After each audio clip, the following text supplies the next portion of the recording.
Today, we're jumping into a really beautiful and powerful story. It's all about a promise between a 12-year-old girl and her grandmother. A promise that honestly changed both of their lives forever. I mean, think about it. Can your grandmother be your best student? It kind of flips our whole idea of who teaches and who learns right on its head, doesn't it? Well, this story is about exactly that. A wonderful role reversal that all starts with a very, very deep friendship. All right, so let's set the scene. This story is told by a young girl who, at 12 years old, was living with her grandparents. And her grandmother, Krishtaka, wasn't just family, she was her absolute best friend.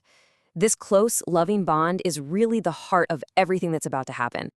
And their friendship really blossomed around these shared moments, especially one special weekly tradition that basically became the center of their entire world.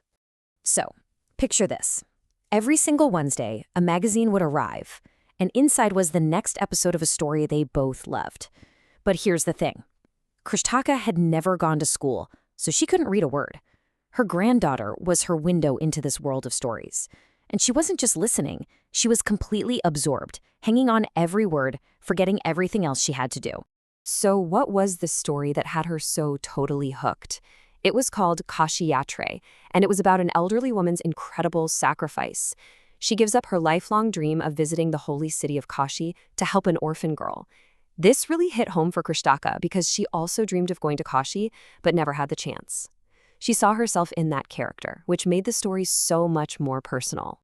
But this beautiful ritual, this incredible connection they had through stories, was about to be broken. And that break would reveal just how vulnerable her world truly was. It all started with something so simple, so normal, a family wedding. The granddaughter had to go away for a week. For her, it was just an exciting trip. But for her grandmother, this short time apart was about to trigger a profound crisis. When she got back, she was probably expecting hugs and stories. But that's not what she found. The whole feeling in the house had shifted, and something was just terribly wrong. She walks in to find her grandmother crying. And I want you to really let that sink in. This was a strong woman, someone she had never seen cry before, no matter how tough things got.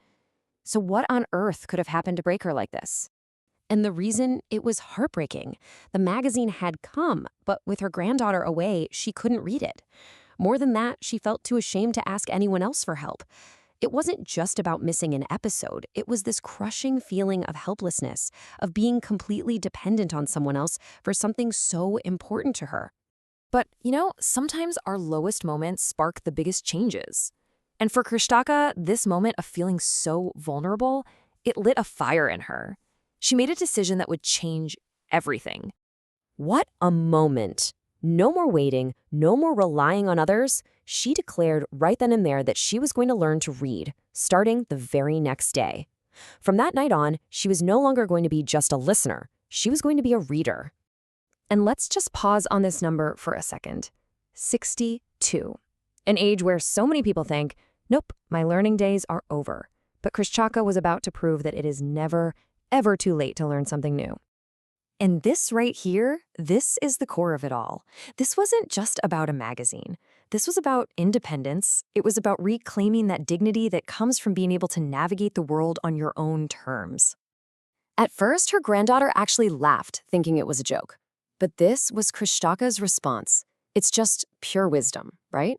She wasn't just setting a goal. She was teaching her granddaughter an unforgettable lesson about sheer will and determination. And so, just like that, the lessons began. A 12-year-old teacher and her 62-year-old student started on a journey together with a very special deadline in mind. The roles were completely flipped. The granddaughter took charge as the teacher, and her grandmother became the most amazing student, so hardworking and motivated. She did all her homework, reading, repeating, writing, all driven by the goal they had set for the upcoming Dasara festival. And then, the moment of truth. On the day of the festival, her granddaughter gave her the ultimate test, a copy of the Kashi Yatra novel. And Krishtaka, she looked at the cover and she read the title out loud, all by herself. She had done it. She had earned her independence.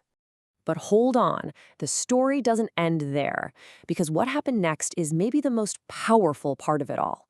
After reaching her goal, the grandmother did something that left her young teacher absolutely stunned. She did something incredible. She bent down and touched her granddaughter's feet. Now, this was so much more than a simple thank you. It was a profound gesture that turned every tradition they know upside down. You see, in their culture, touching the feet of a guru, a teacher, is the highest form of respect you can show. A guru is someone who leads you out of darkness and into the light. So with that single, powerful act, Krishnataka wasn't just saying thank you. She was honoring her 12-year-old granddaughter as her teacher, the one who gave her the gift of knowledge. Their roles were now beautifully, permanently redefined. This story just shows so brilliantly that teaching isn't about age or authority. It's about sharing knowledge and sparking a change in someone's life. And it leaves us with this question to think about. In our own lives, who are our teachers? And when have we become theirs?